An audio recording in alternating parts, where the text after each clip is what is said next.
Bueno, aquí con el segundo video del convertidor de imitancia. Bueno, aquí tenemos un circuito. Utiliza dos operacionales conectados de esta manera a través de diferentes componentes. Pueden ser resistencias, capacitores, bobinas. Están ahorita denotadas como impedancias, zetas. Ok. Y lo que nos interesa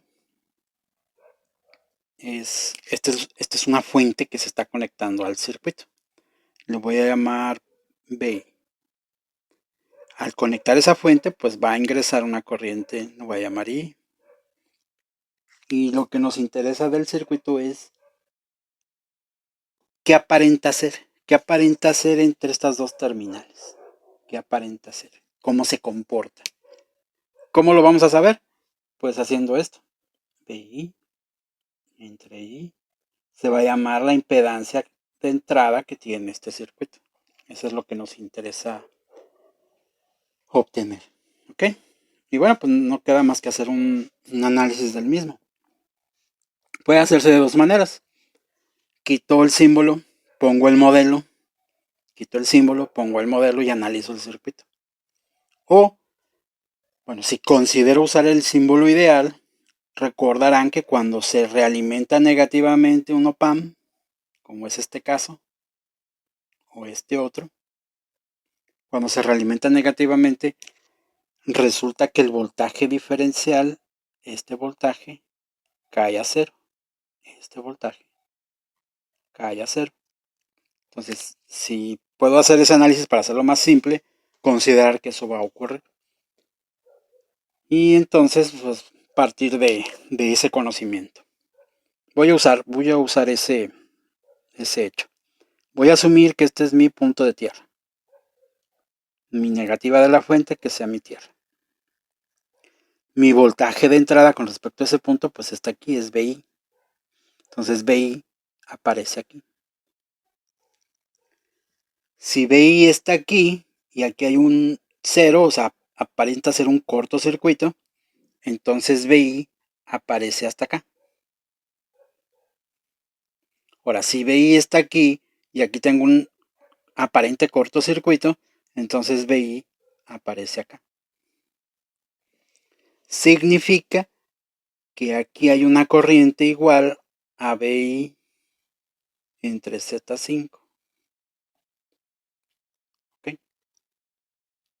Ahora, esa corriente tuvo que haber llegado de este elemento. O sea, viajar corriente y dividirse, aquí hay un nodo, dividirse en dos.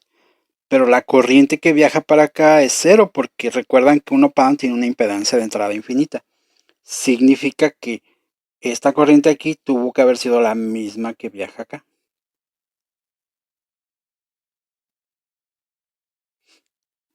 ¿Okay? ¿Qué voltaje de aquí a acá? Bueno, ¿qué voltaje hay aquí? Pues corriente por resistencia. Quiere decir que es Z4 entre Z5 por VI. ¿Qué voltaje hay aquí? Pues es VI, ahí ya lo teníamos.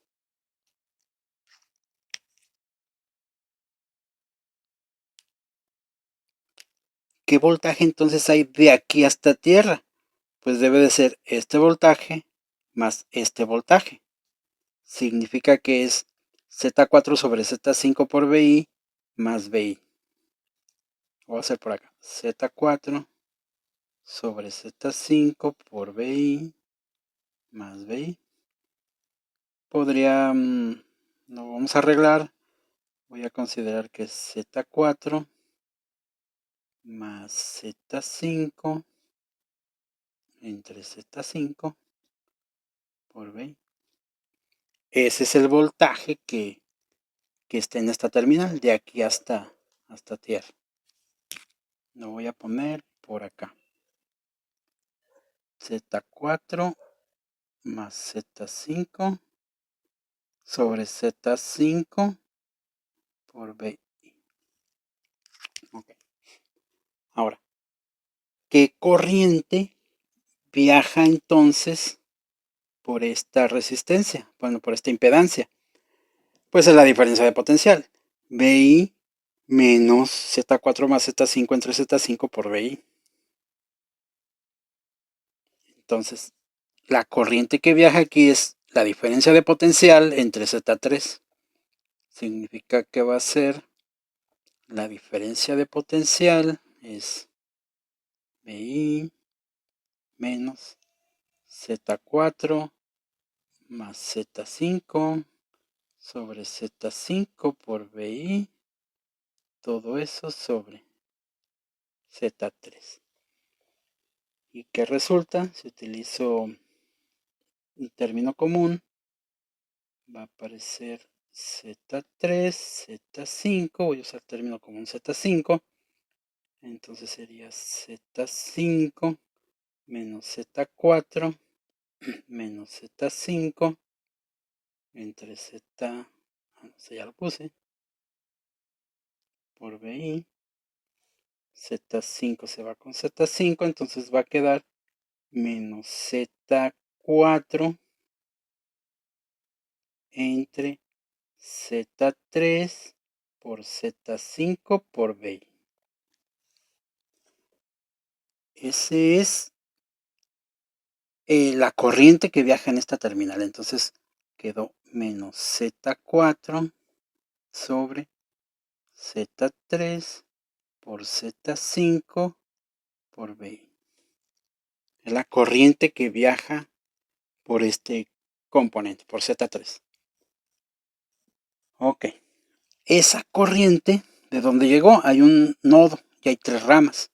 Pero la corriente que viaja por acá es un circuito abierto. La corriente que viaja por allá es un circuito abierto. Quiere decir que esta corriente tuvo que haber pasado por Z2 completa. Entonces, la corriente por Z2 es menos Z4, Z3, Z5 por BI. Esa es la corriente por Z2. Ahora, ¿qué voltaje tiene este componente entonces? Pues es corriente por resistencia. Significa que va a ser menos Z2, Z4, Z3, Z5 por B. Es el voltaje en el componente Z2. Ok. Y ya casi llegamos hasta arriba, porque lo que nos está interesando es II. BI yo la puse, es la fuente que yo coloqué. ¿Cuánto es II? Ocupamos II para saber esa impedancia, la impedancia que presenta todo el circuito. Esta II llega a un nodo, pero por acá hay una impedancia infinita idealmente. Entonces significa que esta II es la corriente que viaja por aquí.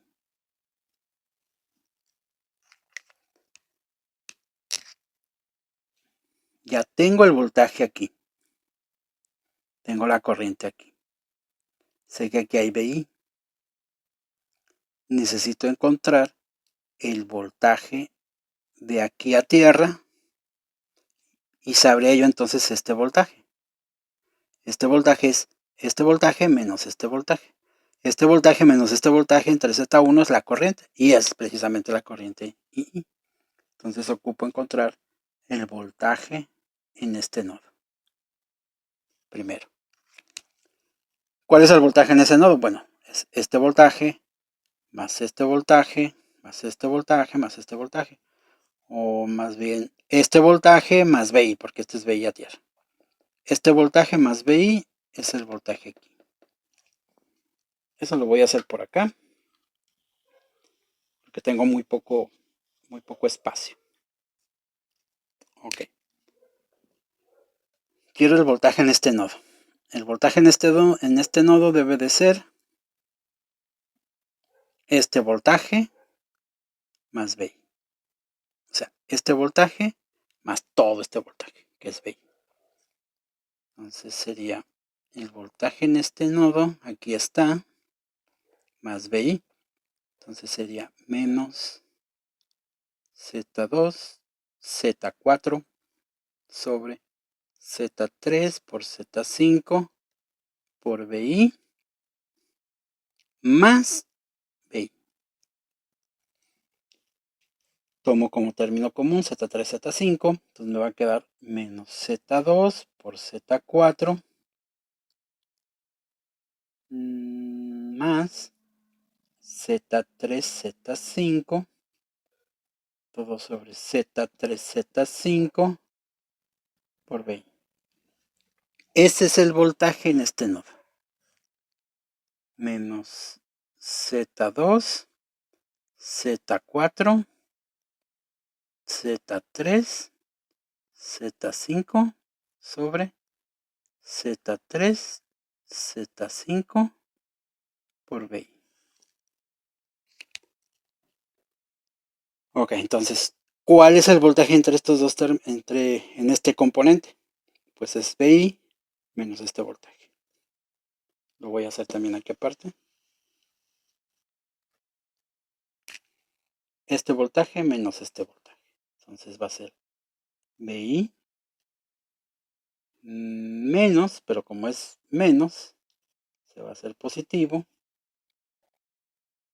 Z2, Z4, como fue menos, este sí se hace negativo. Z3, Z5, Z3, Z5 por BI. Término común. Voy a considerar Z3, Z5. Entonces acá sería Z3, Z5 más Z2, Z4 menos Z3, Z5 por BI.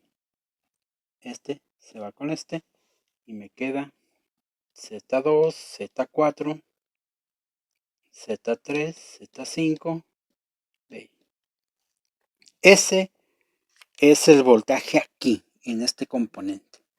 Dividido entre Z1 es la corriente. O sea, Z2, Z4 sobre Z1, Z3, Z5 por BI. Y es la corriente que viaja por Z1. Y resulta que es la corriente II. Entonces ya encontramos el resultado. Nada más vamos a pasarlo. Esa impedancia, vamos a borrar todo para que no estorbe. Esa impedancia ZI que buscábamos, que era igual a BI entre II, es igual. II es todo esto. Z2, Z4 por BI sobre Z1, Z3, Z5 y arriba va BI. BI se van y resulta que la impedancia, lo que aparenta ser este circuito, es Z1, Z3 por Z5, todo eso sobre Z2 por Z4. Y ya solucionamos el circuito. Ok, voy a quitar todo esto pues para interpretar el resultado. A ver qué nos dice entonces la ecuación.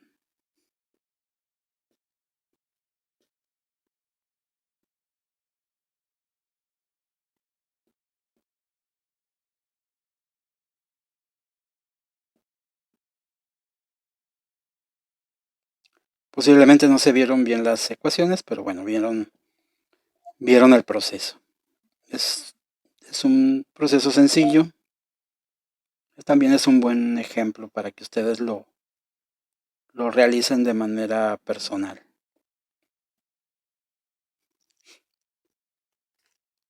Ok, marcar bien. Bueno, entonces, ¿qué nos dice la resultante? Esto es intermedio, el resultado. Me dice que entre estas dos terminales veo el resultado de productos y divisiones de componentes. Por ejemplo, vamos a poner valores prácticos. Vamos a ver. Pensemos que son puras resistencias. Imaginen que cada uno de ellos es una resistencia. R1, R2, R3, R4 y R5. Pongo puras resistencias. Imaginen que son de un kilón, un kilón, un kilo, un kilo, un kilo, un kilo. ¿Qué voy a tener? Esta es la 1, 2, 3, 4 y 5. 1, 3, 5. 1, 3, 5. Un kilo por un kilo por un kilo cúbico. Y 2 y 4, un kilo por un kilo cuadrado. El resultado es que da un kilón. Quiere decir que si yo pongo resistencias de un kilón, todas ellas dan como resultado un kilón. Es un circuito, es una resistencia de un kilón fabricada a partir de 5 resistencias de un kilón y 2 operacionales. No parece muy práctico, ¿verdad? Pero bueno, ese es el primer ejemplo. ¿Qué pasaría si cambio una de esas resistencias? Por ejemplo, la 2. En vez de poner una resistencia, pongo un capacitor. ¿Qué pasaría? Vamos a analizarlo con la transformación de Fourier. Entonces, en vez de esta serían R's, pero esta se convertiría en 1 sobre J omega C. Esta es la 2. Todos serían resistencias. Entonces, en este ejemplo, todos serían resistencias menos la 2. Sería R1, R3, R5. Y este sería el capacitor 2. Entonces sería 1 entre J omega C2 por R4. ¿Qué resultado es? Bueno, pues le damos vuelta. Sería J omega C2. Y todo esto R1, R3, R5 sobre R4 le voy a llamar K simplemente.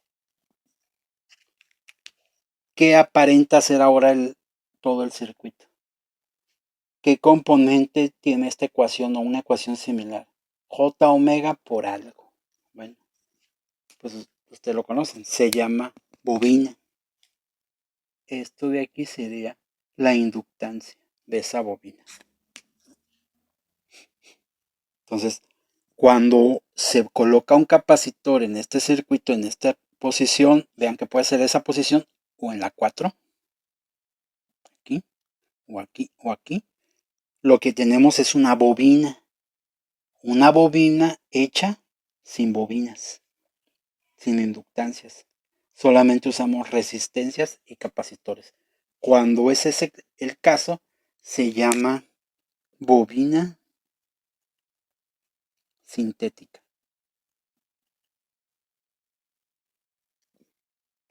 Es una bobina hecha sin bobinas.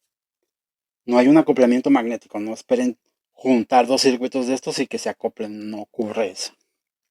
Pero el comportamiento es el de una bobina. Tiene una gran ventaja comparada con una bobina común y corriente, que yo puedo poner en 1, 3, 5 o 4 un potenciómetro. ¿Y qué estoy haciendo?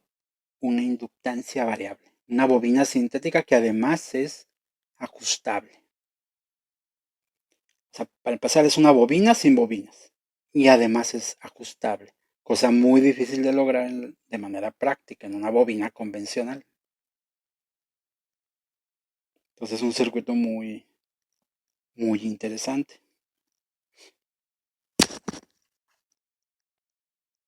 Y podemos hacer más cosas con él. ¿Qué tal que se me ocurre que en el elemento 4 le ponemos también otro capacitor? 1 entre J omega C4. R4. ¿Qué cambios, qué va a ocurrir entonces ahora? Bueno, pues ahora R4 sería 1 entre J omega C4. ¿Qué va a cambiar?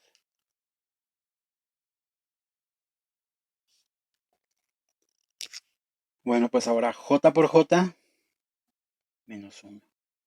Omega por omega, omega cuadrado. C2 por C4. Por R1, R3, R5. ¿Qué componente es ese? Bueno, para empezar, es un componente que parece ser un capacitor, pero porque es una reactancia negativa, pero en un capacitor, que es 1 entre J omega C, o es lo mismo que menos J 1 entre omega C, es lo mismo, decimos, signo negativo, signo negativo. Pero la omega va abajo y este está aquí arriba, como en una bobina. Y además no es a la primera potencia, es al cuadrado. Y luego una constante. Es más parecida a una bobina, pero tiene pura parte real, no tiene parte imaginaria. Entonces, esto que se ve aquí realmente es una resistencia, porque no tiene parte imaginaria. Es una resistencia, pero que depende de la frecuencia. Y que depende aún más de la frecuencia que una bobina o un capacitor. La, la resistencia varía mucho más rápidamente que en un capacitor o en una inductancia. Entonces, una resistencia dependiente de la frecuencia y que además es negativa. Suena raro, ¿verdad? Y bueno, pues se puede seguir jugando con esto. Por ejemplo, vamos a quitar los capacitores de aquí y vamos a poner resistencias.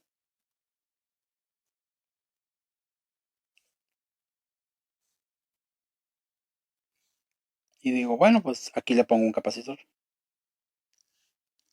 Entonces ahora el capacitor está en la parte en el primer elemento. En el primer elemento entonces sería 1 entre J omega C1. Y si todo lo demás son resistencias sería R3, R5, R2, R4. ¿Qué es esto? 1 J omega C1. Y todo esto lo voy a poner aquí abajo, lo voy a llamar K también. ¿Y qué es eso? Pues un capacitor. Es un capacitor. O sea, hice un capacitor usando resistencias y capacitores. No diría, pues no tiene mucho sentido. Bueno, pero ahora puedo poner un potenciómetro. Lo puse en el 3. Este. Quiere decir que tengo un capacitor que puedo ajustar. Un capacitor variable sin usar un capacitor variable. Entonces sí es un elemento que puede ser de utilidad para algo. Porque es más fácil de fabricarse.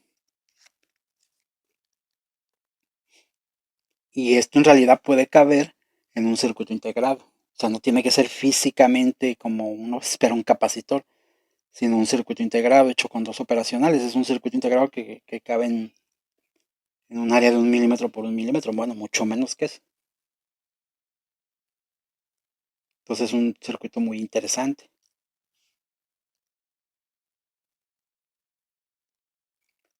Y si digo, bueno, pues ahora en el elemento 3 también le pongo otro capacitor que puedo obtener. En el elemento 3, otro capacitor.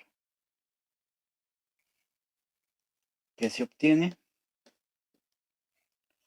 J por J menos 1.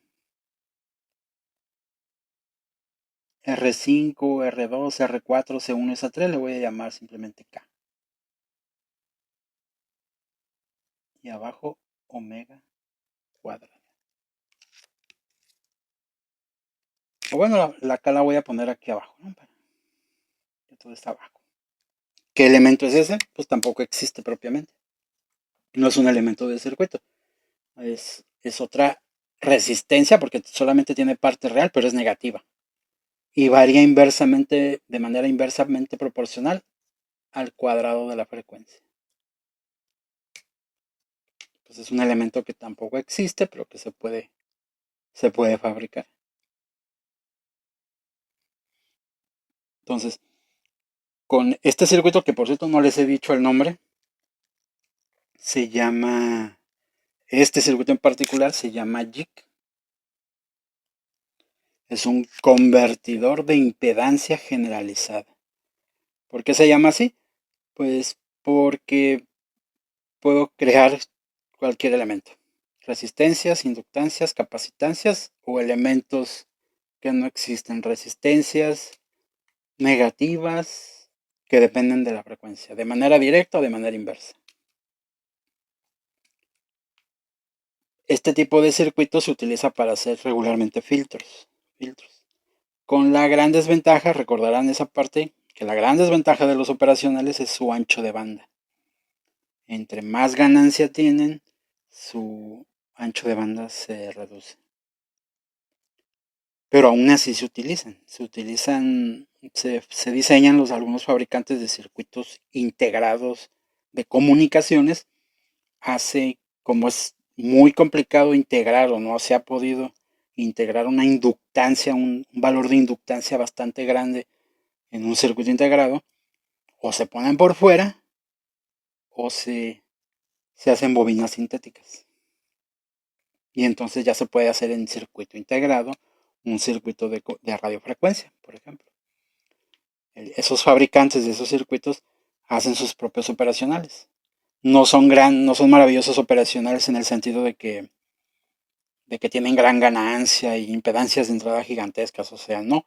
Lo que les interesa a ellos es que el ancho de banda que tengan esos operacionales sean los necesarios para su aplicación.